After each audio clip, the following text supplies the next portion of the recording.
Ma riche épouse a esquissé un sourire narquois et a lancé « Vas-y, pars. Je te donne une semaine. » J'ai posé mes clés sur le comptoir et suis sorti sans dire un mot. Le lendemain matin, son père hurlait au téléphone. La banque venait d'appeler, « Qu'est-ce que tu as fait ?» Elle pensait que je n'étais rien sans le nom de sa famille. Je m'appelle Raphaël Faure, j'ai 44 ans, et voici l'histoire de comment j'ai appris que la femme que j'ai épousée n'a jamais su qui j'étais vraiment. J'ai rencontré Ariane de Courcy il y a 15 ans lors d'une vente aux enchères caritatives à Paris. Elle avait 25 ans, elle était magnifique, debout à côté d'un Monet comme si elle en comprenait la profondeur. J'avais 29 ans, je gérais un petit portefeuille d'investissement, assez stupide pour croire que l'assurance était synonyme de compétence. Son père, Théodore de Courcy, possédait l'une des plus grandes sociétés d'investissement de France. Lorsque nous nous sommes fiancés, il m'a dit quelque chose que je n'oublierai jamais, « Fils, j'ai besoin de quelqu'un qui comprend les chiffres. » Ariane a du goût, mais le goût ne bâtit pas des empires. Alors, je l'ai bâti. Pendant 14 ans, j'ai restructuré toute l'opération de Théodore, créé des holdings, établi des mécanismes de protection, transformé une firme familiale en une puissance nationale. Je l'ai fait discrètement, comme on le fait quand on épouse une vieille fortune. J'ai laissé Ariane briller lors des vernissages, siéger au conseil d'administration des galeries, s'attribuer le mérite du travail philanthropique que j'avais financé et structuré. Je me disais que peu importait qui recevait les applaudissements, mais cela importe toujours. Ce soir-là, nous étions dans notre pentouse avec vue sur la tour Eiffel. Ariane revenait d'un gala, pieds nus sur le marbre, un verre de vin à la main comme un accessoire de théâtre. J'examinais des documents de fiducie sur l'îlot de cuisine. « Encore à jouer avec tes tableaux Excel » a-t-elle dit avec ennui. « Ces tableaux paient ce vin » ai-je répondu. Elle a ri. « Pas avec moi, mais de moi. »« Raphaël, chéri, tout ici est à moi. Le vin, la vue, l'air que tu respires. C'est mon père qui a bâti tout ça. » Quelque chose de froid s'est installé dans ma poitrine. « Ton père a bâti le nom » ai-je dit prudemment, « j'ai bâti la structure qui le maintient debout. »« Vas-y alors » a-t-elle dit en ricanant. « Pars. Je te donne une semaine sans moi. Tu reviendras en rampant quand tu réaliseras que tu n'es rien sans cette famille. » Je l'ai fixée. Elle le croyait vraiment. Elle croyait que j'étais décoratif, utile, mais remplaçable. J'ai mis la main dans ma poche, sorti mes clés, pentouse, voiture, ascenseur privé. Je les ai posées sur le comptoir en marbre une par une. « Qu'est-ce que tu fais » a demandé Ariane. « Tu as dit de partir » ai-je dit doucement. « Alors, je pars. » J'ai attrapé mon manteau et marché vers la porte. « C'est ça, pars » a-t-elle crié après moi. « Jean-Luc changera les serrures demain matin de toute façon. » Je n'ai pas répondu. La porte s'est refermée avec un clic doux. J'ai descendu les escaliers de service plutôt que l'ascenseur car j'avais besoin de temps pour réfléchir. Arrivé dans le hall, j'ai sorti mon téléphone. J'ai envoyé 3 messages à 3 avocats fiscalistes. Un seul mot, exécuté. Je suis monté dans une voiture que j'avais achetée il y a des mois au nom d'une société écran dont elle ignorait l'existence. Je ne suis pas allé à l'hôtel. Je suis allé à mon bureau, celui qui est séparé, où j'avais passé 2 ans à me préparer à cette éventualité. Je me suis assis à mon bureau et j'ai regardé les systèmes automatisés commencer à rediriger les accès sur 17 comptes bancaires. Rien d'illégal, juste le démantèlement minutieux d'une structure que j'avais moi-même bâtie. À 3 heures du matin, la ligne de crédit d'urgence de Théodore a été gelée. À 4 heures, le fonds de la galerie d'Ariane a été signalé pour examen. À 5 heures, la holding payant pour le Pentouse a transféré le contrôle vers moi. Je me suis adossé à mon siège et j'ai fermé les yeux. Quelque part dans Paris, Ariane dormait, pensant avoir gagné. Au matin, tout le monde saurait qu'il n'en était rien. Le soleil n'était pas encore complètement levé quand le téléphone de Théodore de Courcy a commencé à sonner. Je le savais parce que j'avais programmé les alertes pour qu'elles se déclenchent dans un ordre précis. Il était temps de maximiser la confusion. D'abord la facilité de crédit, puis les comptes opérationnels, ensuite les protocoles de fiducie. Chacun conçu pour envoyer des notifications automatisées à différents départements, différentes personnes, différents points de panique. J'étais assis dans mon bureau avec un café noir, regardant la ville s'éveiller quand mon propre téléphone a vibré. Théodore. J'ai laissé sonner jusqu'à la messagerie. Puis il a sonné encore et encore. Au 4e appel, j'ai répondu. Raphaël, bon sang, qu'est-ce qui se passe? La voix de Théodore était tendue, contrôlée, mais je pouvais entendre la nervosité sous-jacente. Bonjour, Théodore, ai-je dit calmement. Ne me dis pas bonjour. Je viens de recevoir un appel de la banque privée disant que la ligne de crédit de secours est gelée. Ils disent qu'il y a un problème d'autorisation de mandat. C'est exact, ai-je répondu. Silence, puis, explique-toi. J'ai retiré mes cautions personnelles hier soir. La ligne de crédit était structurée sous mon autorisation en tant que fiduciaire gérant. Sans cette autorisation, la banque ne peut pas traiter de nouveaux tirages. Raphaël, ce n'est pas drôle. Nous avons les salaires à verser demain. Les salaires passeront, ai-je dit, les comptes opérationnels sont séparés, mais l'accès au crédit discrétionnaire a été suspendu en attendant la restructuration.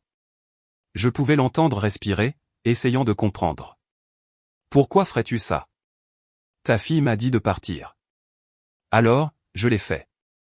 Et quand je suis parti, j'ai emporté mes autorisations avec moi. Tu ne peux pas juste.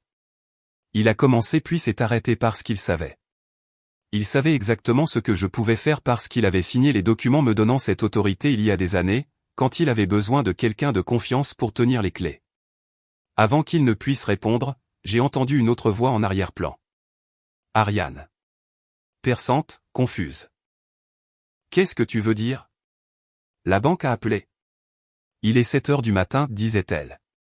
La voix de Théodore est devenue étouffée alors qu'il couvrait le téléphone, mais je pouvais encore l'entendre. La banque vient d'appeler. Ton mari a retiré ses garanties. Qu'est-ce que ça veut dire, a exigé Ariane. Théodore est revenu sur la ligne. Raphaël, où es-tu? Est-ce que ça a de l'importance? Nous devons parler en personne aujourd'hui. Je ne pense pas, ai-je dit. J'ai donné à Ariane ce qu'elle voulait. De l'espace. Une semaine, je crois qu'elle a dit. Voyons comment se passe la semaine. Raphaël, écoute-moi. J'ai raccroché. 30 secondes plus tard, mon téléphone a sonné à nouveau. Cette fois, c'était Ariane. J'ai failli ne pas répondre, mais la curiosité l'a emporté. Qu'est-ce que tu as fait? A-t-elle sifflé immédiatement. Bonjour, Ariane, ai-je dit aimablement. Ne joue pas à ça avec moi. Mon père vient de dire que tu as gelé les comptes. Quel compte? De quoi parles-tu?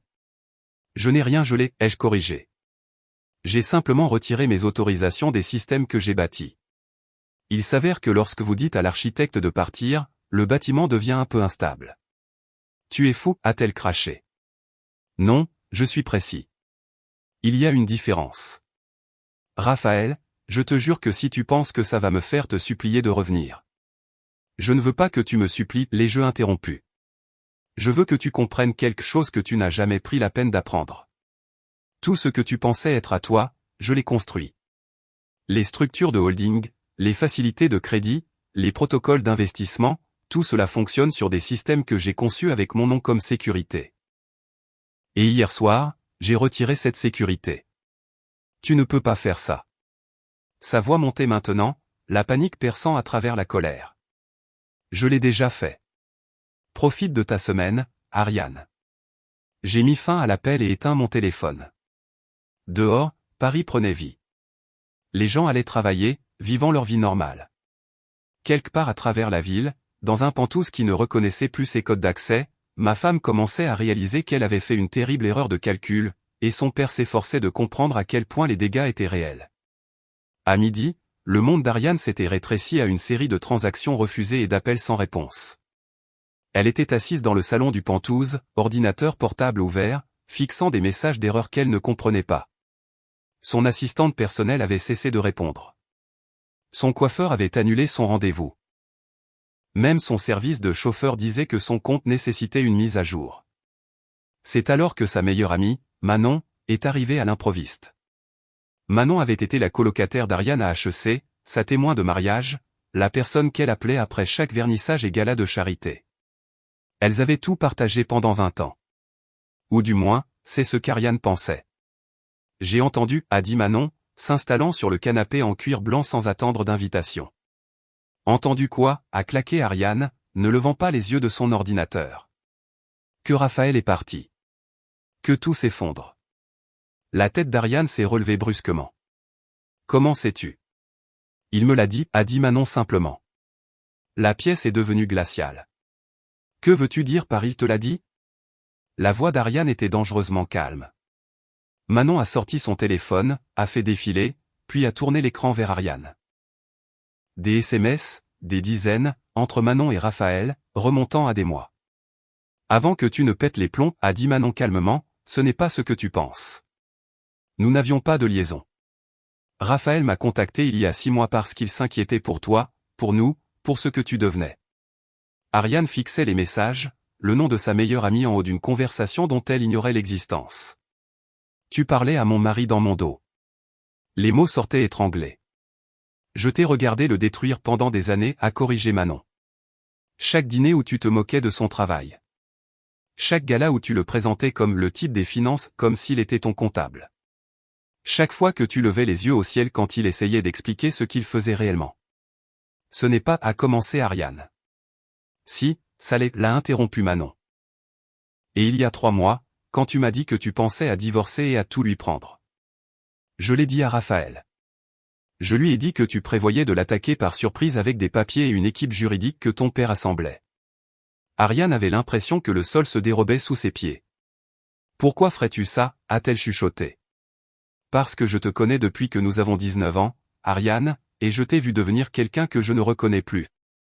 Quelqu'un de cruel. Raphaël ne méritait pas ce que tu prévoyais de lui faire. Manon s'est levée en lissant sa jupe. Il m'a appelé hier soir après être parti.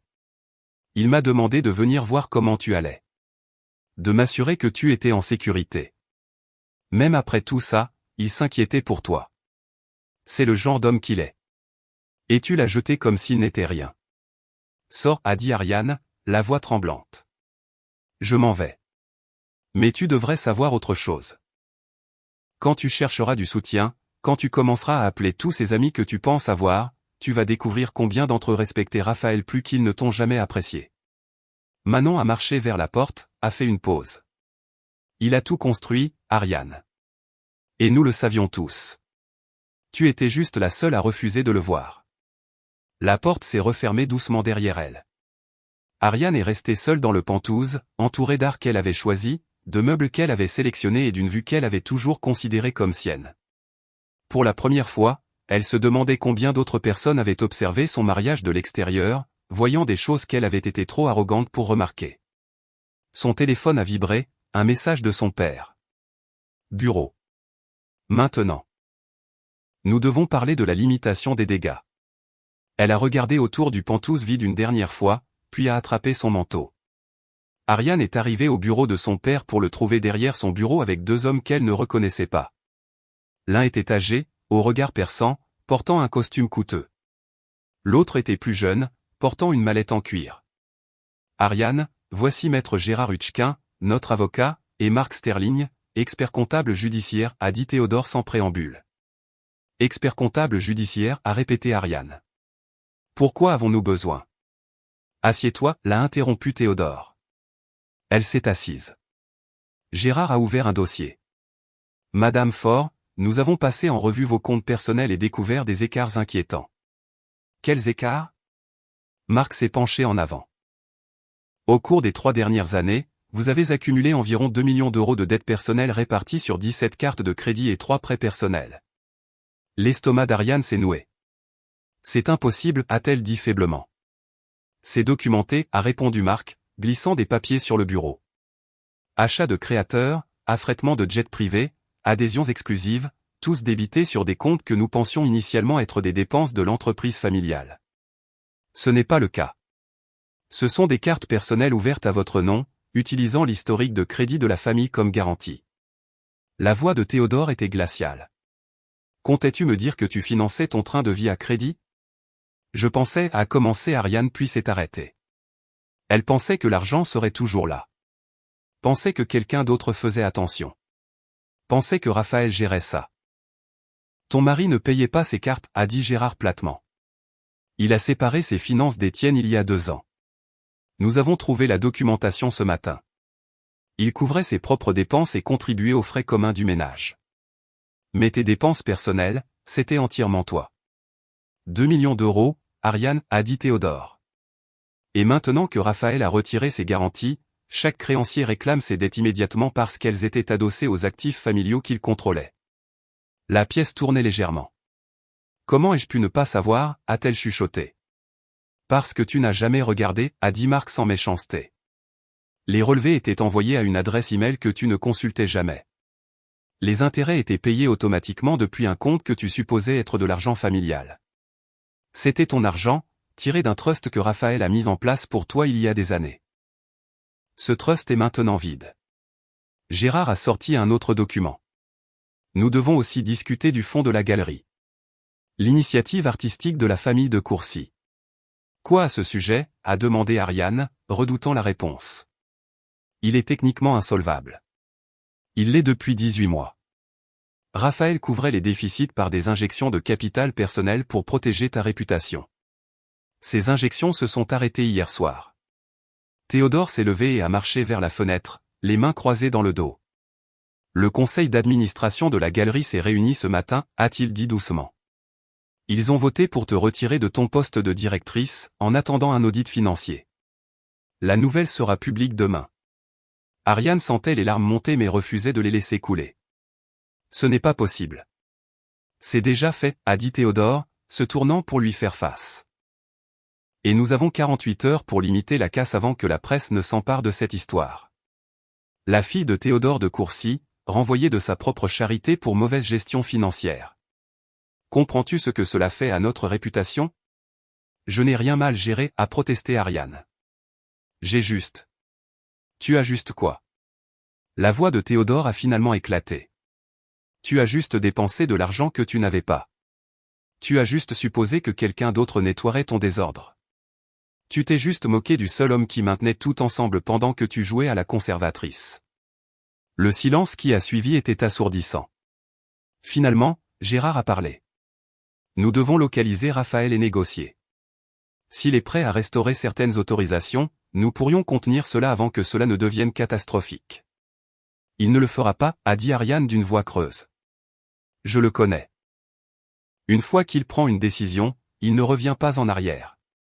Théodore a regardé sa fille avec quelque chose qui aurait pu être de la déception ou de la reconnaissance. Alors nous ferions mieux de trouver comment survivre sans lui, a-t-il dit. Parce que pour l'instant, nous coulons. Je n'avais pas vu ma fille Sophie depuis 2 jours. Et c'était voulu, pas par moi, mais par Ariane. Elle gardait Sophie près d'elle, la nourrissant d'une version des événements où j'étais le méchant qui avait abandonné la famille. Mais les adolescents ne sont pas stupides, et Sophie était plus vive que la plupart. Quand elle m'a finalement appelé jeudi après-midi, sa voix était tendue. « Papa, on peut se voir ?» Juste nous deux. Bien sûr. Où? La librairie dans le quartier latin. Celle où on allait tout le temps. 30 minutes plus tard, je suis entré chez Gibert et j'ai trouvé Sophie dans le coin du fond, au même endroit où nous avions l'habitude de nous asseoir quand elle était plus jeune, lisant des étagères entières pendant que je travaillais sur mon ordinateur portable à côté. Elle avait l'air épuisée, des cernes sous les yeux, portant son uniforme scolaire comme si elle venait directement des cours. Je me suis assis en face d'elle. « Salut, ma chérie. Maman dit que tu essaies de nous détruire, a-t-elle dit immédiatement, sans préambule. Que tu as gelé tous les comptes et qu'on va tout perdre. Elle pleure depuis 2 jours. J'ai pris une inspiration. Qu'est-ce que tu penses qu'il se passe? La mâchoire de Sophie s'est serrée. Je pense que toi et maman vous vous êtes disputés et que tu es parti. Mais je ne comprends pas pourquoi les comptes bancaires sont importants. Pourquoi tu ne peux pas juste les débloquer et on règle ça? Parce qu'ils ne sont pas bloqués, Sophie. J'ai retiré mes autorisations des comptes que j'ai construits et gérés. Ta mère réalise que beaucoup de ce qu'elle pensait être à elle était en fait structuré sous mon nom pour des raisons juridiques et fiscales. Donc tu as fait ça exprès, a-t-elle dit, l'accusation dans sa voix. Oui, ai-je dit simplement. Je l'ai fait. Ta mère m'a dit de partir. Elle a dit que je reviendrais en rampant dans une semaine quand je réaliserais que je n'étais rien sans le nom de Courcy. Alors je suis parti et j'ai emporté avec moi ce qui était réellement à moi, l'infrastructure, les autorisations, les systèmes qui faisaient tout tourner. Sophie m'a fixé. C'est froid, papa. C'est honnête, ai-je corrigé. Sophie, je dois te dire quelque chose, et ça va être dur à entendre. Ta mère prévoyait de divorcer il y a 6 mois. Elle travaillait avec des avocats pour structurer ça de façon à ce que je parte sans rien, prétendant que je n'avais rien contribué à la richesse familiale. Ses yeux se sont écarquillés. Quoi? Manon me l'a dit. La meilleure amie de ta mère. Elle est venue me voir parce qu'elle savait que ce que ta mère prévoyait n'était pas juste. Je ne voulais pas y croire au début, mais j'ai commencé à faire attention, à documenter les choses. Et il y a 3 mois, j'ai trouvé les emails entre ta mère et le cabinet d'avocats. Sophie avait l'air de vouloir pleurer, mais lutter contre. Pourquoi tu ne me l'as pas dit? Parce que tu as 17 ans, tu ne devrais pas avoir à choisir un camp dans le mariage de tes parents. Mais maintenant que c'est public, maintenant que ta mère me peint comme un méchant, tu mérites de savoir la vérité. Est-ce que grand-père Théodore sait? Il s'en doutait. J'avais dit à ta mère que c'était une mauvaise idée, mais elle n'a pas écouté. Sophie est restée silencieuse un long moment, assimilant l'information. Alors qu'en est-il de Clément? Ma poitrine s'est serrée. Clément, mon fils de 23 ans d'une relation avant ma rencontre avec Ariane, une relation dont j'avais été honnête dès le début, mais Ariane ne l'avait jamais acceptée, jamais autorisée dans notre maison, jamais reconnue comme faisant partie de notre famille. Quoi à son sujet, ai-je demandé prudemment. Maman a dit, tu es probablement avec lui maintenant. Que tu as choisi ton autre famille plutôt que nous. C'est vrai? J'ai senti la colère monter mais j'ai gardé ma voix égale. Clément est mon fils, Sophie. C'est ton demi-frère. J'ai toujours voulu que vous ayez une relation, mais ta mère ne l'a pas permis. Elle a été claire, si je voulais faire partie de ta vie, Clément ne pouvait pas faire partie de la mienne. Alors je l'ai vu séparément, discrètement, parce que je refusais d'abandonner l'un ou l'autre de mes enfants. Les larmes ont finalement coulé sur les joues de Sophie. J'ai un frère et tu ne me l'as jamais dit. J'ai essayé de te le dire, ma chérie, plusieurs fois, mais ta mère coupait court et je ne voulais pas te mettre au milieu d'une dispute. J'ai eu tort. J'aurais dû me battre plus fort pour que vous vous connaissiez. Je veux le rencontrer, a dit Sophie soudainement. Je veux rencontrer Clément.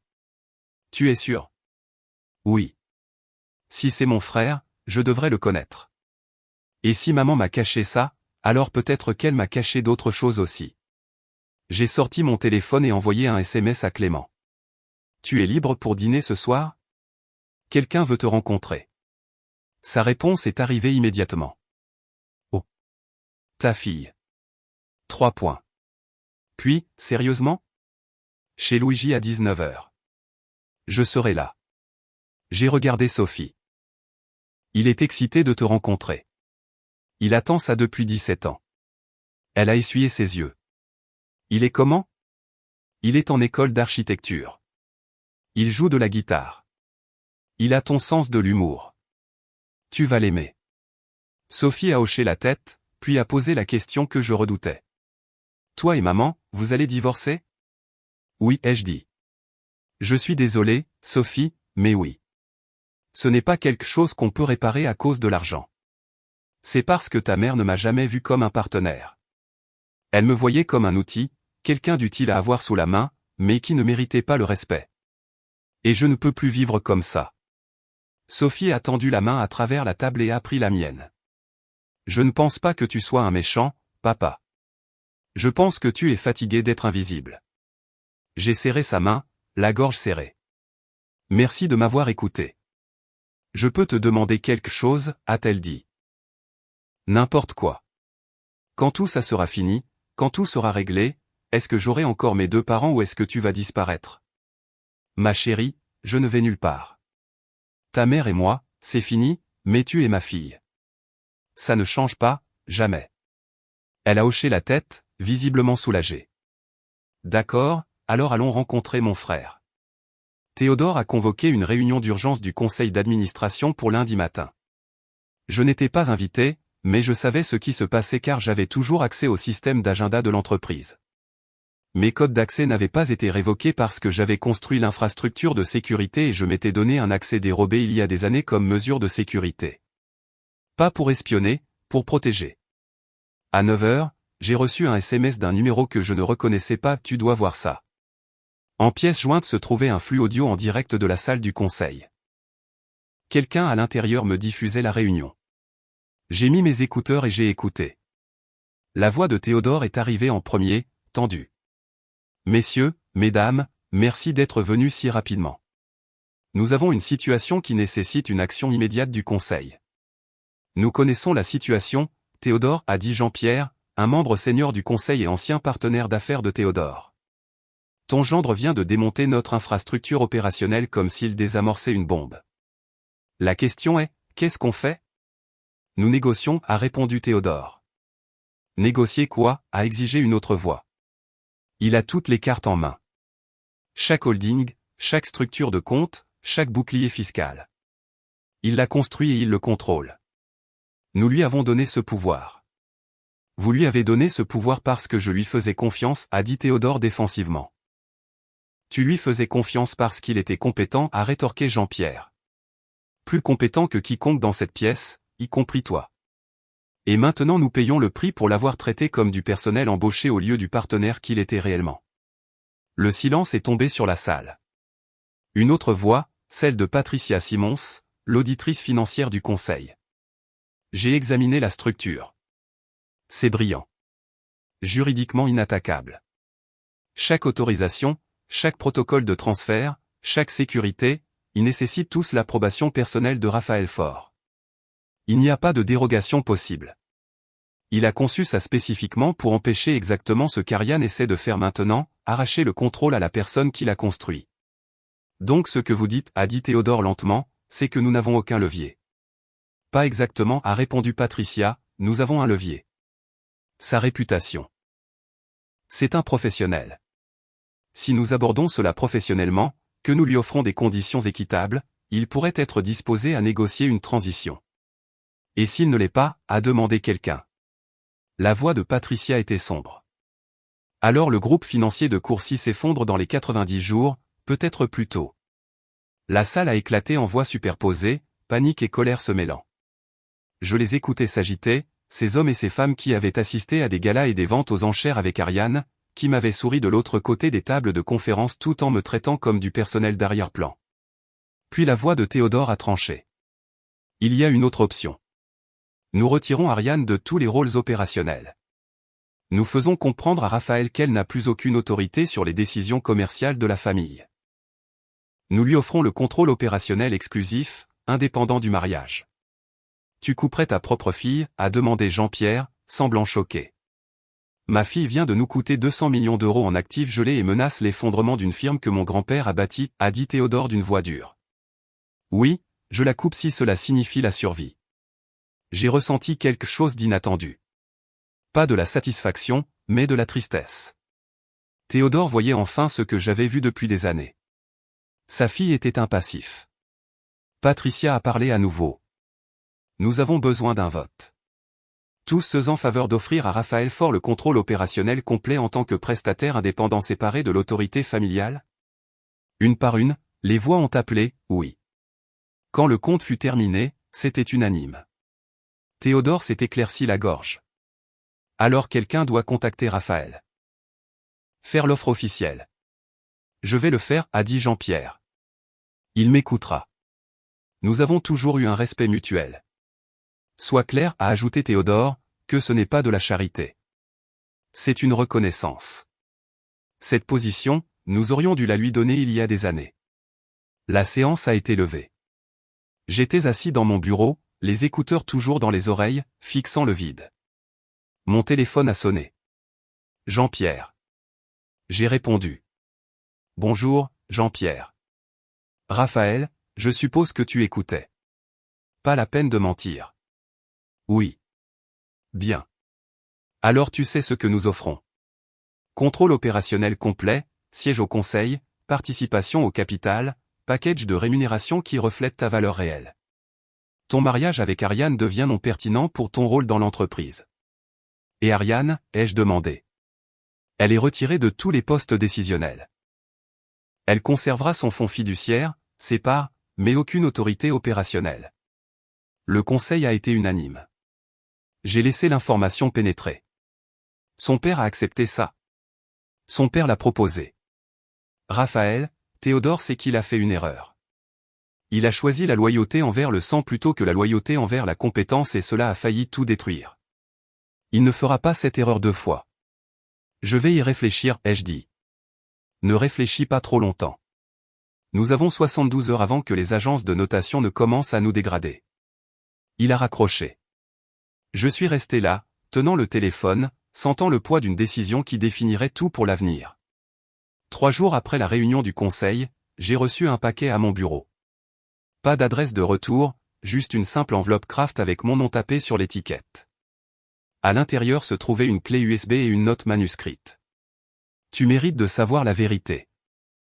Un ami. J'ai branché la clé sur mon ordinateur portable. Elle contenait un rapport PDF, formaté professionnellement, daté des 6 derniers mois.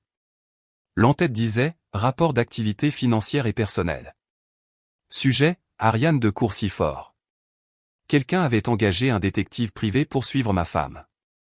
J'ai fait défiler des pages de photographies, de relevés bancaires, de reçus de cartes de crédit, de SMS. Mon estomac s'est retourné alors que l'image devenait claire. Ariane n'avait pas seulement dépensé de manière imprudente. Elle menait une vie complètement séparée dont je ne savais rien.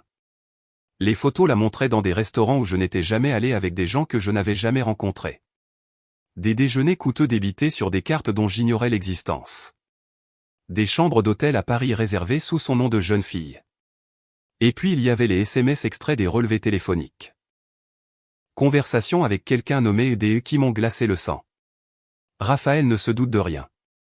Il est trop occupé avec ses tableurs pour remarquer que j'ai une vie. Quand est-ce que tu le quittes? Tu dis ça depuis des mois. Bientôt. Mon avocat dit qu'il faut attendre la fin de l'année fiscale. Meilleur positionnement pour la division des actifs. Je me suis adossé à mon fauteuil, les mains tremblant légèrement. La trahison n'était pas surprenante. Plus maintenant. Mais le voir documenté, quantifié, horodaté, ça frappait différemment. J'ai continué à lire. L'enquêteur avait identifié EDE comme Damien Sauvage, un propriétaire de galerie d'art, divorcé, argent de famille, exactement le type vers lequel Ariane graviterait. Il se voyait depuis 8 mois, se retrouvant lors d'expositions d'art, passant des week-ends chez lui à Deauville alors que je pensais qu'elle était à des conférences de galerie. Le rapport concluait par une analyse financière. Ariane avait dépensé environ 340 000 € pour cette relation. Hôtel, cadeaux, voyages, tous financés par des cartes de crédit qu'elle avait ouvertes en utilisant l'historique de crédit de la famille comme levier. Mon téléphone a sonné. Jean-Pierre. Raphaël, as-tu reçu un paquet aujourd'hui, a-t-il demandé sans préambule. C'est toi qui as envoyé ça, ai-je dit. J'ai engagé l'enquêteur il y a 3 mois.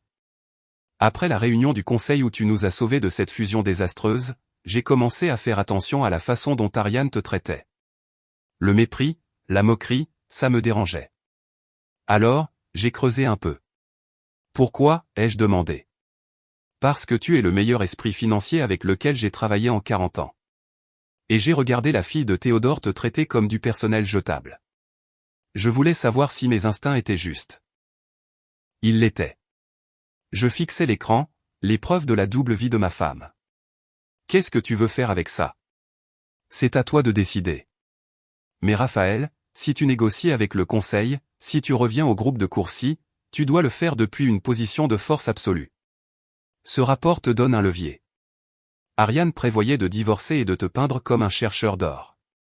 Maintenant tu peux prouver qu'elle était celle qui exploitait les ressources de la famille. Cela détruira sa réputation, ai-je dit. Elle était prête à détruire la tienne, a répondu Jean-Pierre. Je ne te dis pas de l'utiliser. Je te dis de l'avoir juste au cas où elle déciderait de devenir méchante. Après avoir raccroché, je suis resté seul avec les preuves. Une partie de moi voulait envoyer ça à Théodore pour lui montrer exactement qui était sa fille. Mais une autre partie, celle qui se souvenait encore de l'avoir aimée un jour, hésitait. Mon téléphone a vibré.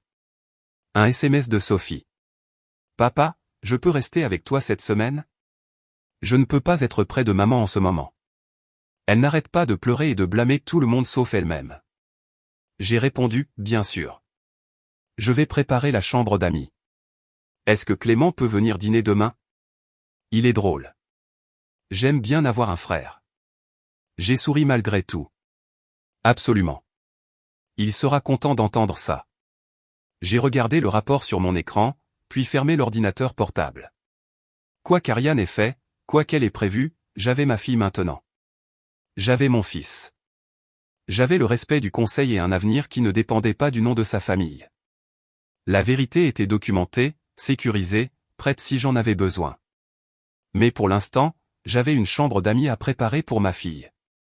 Ariane est arrivée à mon bureau à l'improviste jeudi après-midi. Mon assistante a essayé de l'arrêter, mais elle a forcé le passage, faisant irruption dans mon bureau comme une tempête. Il faut qu'on parle, a-t-elle exigé. J'ai levé les yeux de mon ordinateur. Tu aurais dû appeler d'abord. J'ai essayé. Tu as bloqué mon numéro. J'ai bloqué ton numéro personnel. Ton avocat a les coordonnées de mon avocat. C'est comme ça qu'on communique maintenant. Elle a fermé la porte derrière elle, s'est appuyée contre. Elle semblait plus mince, le maquillage ne couvrant pas tout à fait l'épuisement. Raphaël, s'il te plaît. Est-ce qu'on peut juste parler comme des êtres humains pendant 5 minutes? J'ai désigné la chaise en face de mon bureau. 5 minutes. Elle s'est assise, serrant son sac à main comme une bouée de sauvetage. Je sais que tu es en colère. Je sais que j'ai dit des choses que je n'aurais pas dû, mais ça. Ce que tu fais, c'est tout détruire. Je ne fais rien, ai-je dit calmement. J'ai retiré mes autorisations des systèmes que j'ai bâtis. C'est tout. Ce n'est pas tout. Et tu le sais. L'entreprise de mon père perd de l'argent à vue d'œil. Le conseil est dans le chaos. Ma réputation est ruinée. Ta réputation est ruinée parce que tu as dépensé 2 millions d'euros que tu n'avais pas et que tu as été renvoyé du conseil de la galerie pour mauvaise gestion financière. Je n'ai pas fait ça. Tu l'as fait. Son visage a rougi. J'ai fait des erreurs. Je l'admets. Mais on peut arranger ça. On peut aller voir un conseiller conjugal. Travailler sur nos problèmes. Ariane, les jeux interrompus. Je suis au courant pour Damien. Elle s'est figée. Je suis au courant pour les hôtels, les voyages à Deauville, les 340 000 euros que tu as dépensés pour lui en 8 mois. J'ai les relevés bancaires, les photos, les SMS, tout. La couleur a quitté son visage. Comment as-tu? Peu importe comment. Ce qui compte, c'est que tu prévoyais de divorcer. De tout prendre et de me peindre comme quelqu'un qui n'avait rien contribué à cette famille. Pendant ce temps, tu finançais une liaison avec l'argent de la famille et tu te préparais à partir comme si tu étais la victime. Les mains d'Ariane tremblaient. Raphaël, s'il te plaît, si ça sort. Si ça sort, tu perds toute la sympathie que tu as encore. Ton père te coupera les vivres complètement. Le conseil te verra comme un risque plutôt que juste une déception. Et n'importe quel juge rira au nez de ton avocat si tu essaies de demander une pension alimentaire. Elle s'est levée, la voix brisée. Alors quoi? Tu vas me faire chanter? Non, ai-je dit en me levant pour lui faire face. Je vais te donner le choix. Tu peux accepter un accord de divorce équitable, diviser les actifs de manière appropriée, accepter la garde partagée de Sophie sans aucune restriction sur ma relation avec Clément, et partir tranquillement. Ou tu peux me combattre, traîner ça devant les tribunaux, et je m'assurerai que chaque détail de ta liaison devienne public. Tu ne ferais pas ça, a-t-elle chuchoté. Et c'est pour voir, ai-je dit platement. J'ai construit tout ce que tu pensais être à toi. Je t'ai protégé, j'ai pourvu à tes besoins, et je t'ai aimé pendant 14 ans. Tu t'es moqué de moi, tu m'as rejeté, et tu as planifié de me détruire. Alors, oui, Ariane, je ferais absolument ça si tu me forçais la main. Les larmes coulaient sur son visage maintenant. Je ne voulais pas que ça aille aussi loin. J'ai juste. Je me sentais piégé, comme si je vivais dans une vie que quelqu'un d'autre avait conçue. Tu vivais dans une vie que j'ai conçue, ai-je corrigé, parce que tu n'as jamais pris la peine d'apprendre comment tout cela fonctionnait. Tu as juste profité des avantages et ressenti du ressentiment envers la personne qui les fournissait. Et Sophie, a-t-elle demandé désespérément. Sophie reste avec moi cette semaine. Elle a fait ce choix elle-même. Et avant que tu m'accuses de la monter contre toi, elle a compris toute seule. Elle a 17 ans. Elle n'est pas stupide. Ariane s'est rassise dans le fauteuil, vaincue. Donc j'ai tout perdu. Ma fille, ma réputation, mon mariage. Tu n'as pas perdu ces choses, ai-je dit, la voix plus douce maintenant. Tu les as jetés parce que tu pensais que tu pourrais toujours avoir mieux. Mais il n'y a rien de mieux, Ariane. Il y a juste différent, et généralement pire. Elle a essuyé ses yeux, le mascara bavant. Qu'est-ce qui se passe maintenant? Maintenant tu parles à ton avocat. Tu acceptes les termes de l'accord que Catherine est en train de rédiger. Tu éduques Sophie avec dignité et respect, et tu reconstruis ta vie sans moi. Et si je ne le fais pas, alors nous partons en guerre. Et je te promets que tu perdras. Je ne veux pas faire ça. Malgré tout, je ne veux pas t'humilier publiquement, mais je me protégerai et je protégerai mes enfants. C'est non négociable. Ariane s'est levée lentement, rassemblant son sac. À la porte, elle a fait une pause. Je suis désolé, Raphaël. Pour ce que ça vaut. Je suis vraiment désolé. Je te crois, ai-je dit. Mais désolé et n'efface pas les dégâts. Ça veut juste dire que tu comprends enfin ce que tu as fait. Elle est partie sans un autre mot. J'ai regardé par ma fenêtre alors qu'elle marchait vers sa voiture, les épaules affaissées, semblant plus petite d'une certaine manière qu'à son arrivée. Mon téléphone a vibré, un SMS de Théodore. Pouvons-nous nous rencontrer? Je veux te faire une offre que tu ne peux pas refuser.